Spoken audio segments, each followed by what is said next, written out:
우유는 한때 완전 식품이라고 불리며 영양의 대명사로 알려졌지만 모든 사람에게 맞는 음식은 아닙니다.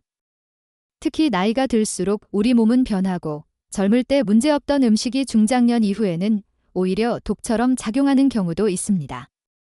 실제로 40대 중반 이후부터는 몸의 효소 활동이 줄어들기 시작하고 그 중에서도 락타아제라고 하는 효소가 급격히 감소합니다. 이 락타아제는 우유 속에 들어있는 유당, 즉 락토스를 분해하는 데 꼭 필요한 효소입니다. 그런데 이 락타아제가 부족하면 우유를 마셨을 때 속이 더부룩하고 배가 아프고 심지어 설사까지 이어지는 유당불내증 증상이 나타날 수 있습니다. 특히 한국인을 비롯한 동아시아 사람들 중 상당수가 이 유당불내증을 가지고 있습니다. 통계에 따르면 한국인의 약 75%가 어느 정도 유당불내증을 가지고 있다고 보고되고 있습니다. 그런데 문제는 많은 사람들이 이 증상이 우유 때문이라고 생각하지 않고 단순히 위가 약해서 그렇다고 오해하고 있다는 점입니다. 중년 이후에 잦은 복부 팽만감, 식후 복통, 설사가 반복된다면 꼭 의심해봐야 할 부분입니다. 또한 우유는 알레르기 반응을 일으킬 수도 있습니다. 우유 알레르기는 유당불내증과는 다른 문제로 우리 면역체계가 우유 단백질에 과민 반응을 일으키는 것입니다. 이 경우에는 우유를 마신 직후 입술이 붓거나 가렵고 피부에 두드러기가 나거나 호흡곤란이 올 수 있으며 심한 경우에는 아나필락시스 쇼크까지 이어질 수 있어 매우 위험합니다. 물론 이러한 극단적인 증상은 드물지만 몸에 붉은 반점이 자주 생기거나 이유 없이 가려움증이 있다면 평소 즐겨 마시던 우유를 잠시 끊어보고 몸 상태를 관찰해보는 것도 중요합니다. 특히 만성 두드러기, 비염, 천식이 있는 분들은 우유 단백질 알레르기를 동반하고 있을 확률이 높습니다.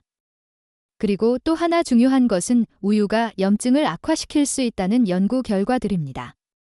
관절염이나 루푸스 같은 자가 면역 질환을 앓고 계신 분들 중 일부는 우유나 유제품을 끊고 나서 관절 통증이 눈에 띄게 줄어들었다는 경험을 하곤 합니다. 물론 개인차가 크기 때문에 모든 사람에게 해당되는 것은 아니지만 자가 면역 질환을 앓고 계신 분들은 본인의 몸과 음식 간의 반응을 세심하게 살펴보아야 합니다. 뿐만 아니라 우유는 피부 트러블을 유발할 수 있는 식품으로도 알려져 있습니다. 특히 여드름이나 지루성 피부염 같은 만성 피부 질환을 가진 분들에게는 우유 속의 호르몬 성분이 피부 피지 분비를 촉진해 증상을 악화시키는 요인이 될 수 있습니다. 중장년층의 피부는 호르몬 변화에 예민하기 때문에 특히 폐경기 이후 여성들에게는 피부염, 여드름, 기름진 피부 변화가 눈에 띄게 나타날 수 있습니다. 이런 변화가 우유 섭취와 연관되어 있다는 사실은 많은 분들이 간과하고 있는 부분입니다. 그리고 무엇보다도 혈당 관리가 중요한 당뇨 환자분들 혹은 인슐린 저항성을 가진 분들에게도 우유는 조심해야 할 식품입니다. 우유에는 유당이라는 당 성분이 들어있고 이 유당은 분해되어 혈당을 상승시킬 수 있습니다. 물론 일반 설탕보다는 혈당 지수가 낮지만 지속적으로 섭취할 경우 당 대사에 부담을 줄 수 있고 특히 인슐린 분비가 원활하지 않은 분들은 유제품을 많이 섭취할수록 체중이 쉽게 증가하고 복부 비만이 생기기 쉬워집니다. 복부 비만은 단순한 외형의 문제가 아니라 심장질환, 고혈압, 뇌졸중의 위험 요소이기도 하죠. 따라서 우유를 습관처럼 매일 마시는 중장년층은 반드시 자신의 건강 상태와 맞는지 점검해 보아야 합니다. 그렇다고 해서 우유를 무조건 나쁜 음식으로 보는 것도 잘못된 생각입니다. 우유는 여전히 훌륭한 영양 공급원입니다.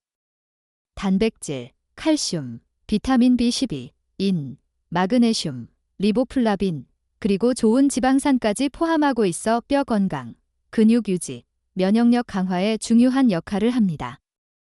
특히 뼈가 약해지기 쉬운 폐경기 이후 여성에게 우유는 칼슘 보충의 중요한 원천이 될 수 있습니다. 나이가 들면 뼈에서 칼슘이 빠져나가는 속도가 빨라지고 특히 여성 호르몬이 줄어들면서 골다공증이 빠르게 진행되는데 이때 칼슘이 풍부한 식품을 통해 꾸준히 보충해주는 것이 매우 중요합니다. 우유는 단백질도 풍부하기 때문에 근육량이 감소하기 쉬운 중장년층에게는 특히 유익합니다. 나이가 들수록 쉽게 기력이 떨어지고 몸이 축 처진다고 느끼는 것은 근육량이 줄어드는 근감소증의 신호일 수 있습니다. 근육을 유지하기 위해선 단백질 섭취가 무엇보다 중요하고 우유 한 잔에는 완전 단백질이 들어있어 몸에 필요한 아미노산을 균형 있게 공급할 수 있습니다. 게다가 우유 속에는 면역세포의 기능을 도와주는 아연과 비타민 B12, 뇌신경 기능을 안정화시키는 마그네슘도 풍부합니다. 특히 나이가 들수록 뇌기능 저하와 기억력 감퇴, 수면 장애 등이 찾아오는데 이럴 때 우유를 따뜻하게 데워 잠들기 전에 한 잔 마시면 심신이 안정되고 숙면에 도움을 줄 수 있다는 연구도 있습니다. 물론 개인의 소화 능력을 고려해야겠지만 락토프리 우유처럼 유당을 제거한 제품을 선택하면 유당불내증이 있는 분들도 편안하게 즐길 수 있습니다. 그리고 유제품 중에서도 요거트나 치즈는 발효 과정을 거치면서 유당이 줄어들고 유익한 유산균이 더해져 장 건강에도 도움을 줄 수 있어 좋은 대안이 됩니다. 특히 요거트는 아침 공복에 한 컵 정도 섭취하면 장내 환경을 개선하고 면역력을 높이는 데 효과적입니다. 중요한 것은 무조건 먹느냐, 무조건 피하느냐의 단순한 선택이 아닙니다. 이제는 내 몸에 맞는 음식이 무엇인지를 알아차리고 그것을 내 몸의 신호에 따라 유연하게 선택할 수 있는 지혜가 필요한 시기입니다. 젊었을 때처럼 아무거나 먹어도 괜찮았던 때는 지났고 지금은 나의 장 건강, 뼈 상태, 피부 변화, 면역력 저하 같은 내 몸의 변화에 민감하게 반응하며 살아가야 할 때입니다. 예전엔 아침마다 우유 한 잔을 마시면 속도 편하고 든든했던 분이 어느 순간부터 우유만 마시면 속이 더부룩하고 가스가 차는 걸 느낀다면 그건 몸이 지금은 이걸 좀 쉬자고 알려주는 신호일 수 있습니다. 그럴 땐 억지로 억누르지 말고 잠시 우유를 쉬어보거나 락토프리 우유나 식물성 대체 우유로 바꿔보는 것도 방법입니다. 또 중장년 여성분들은 폐경 이후 뼈가 약해지기 시작합니다. 이 시기에는 칼슘과 단백질을 안정적으로 공급해주는 음식이 꼭 필요하지만 그것이 꼭 우유일 필요는 없습니다. 칼슘은 멸치, 시래기, 두부, 들깨가루 같은 전통적인 음식에서도 충분히 보충할 수 있습니다. 그러나 외식을 자주 하고 바쁜 일상에 끼니를 대충 때우는 경우가 많다면 오히려 우유가 손쉽고 효과적인 영양 보충원이 될 수 있습니다. 다만 양 조절이 중요합니다. 하루 한두 잔이면 충분하지 많이 마신다고 해서 건강이 더 좋아지는 건 아닙니다. 특히 당뇨가 있거나 체중 조절이 필요한 분들은 저지방 우유나 무가당 요거트처럼 가공을 최소화한 제품을 선택하시는 게 좋습니다.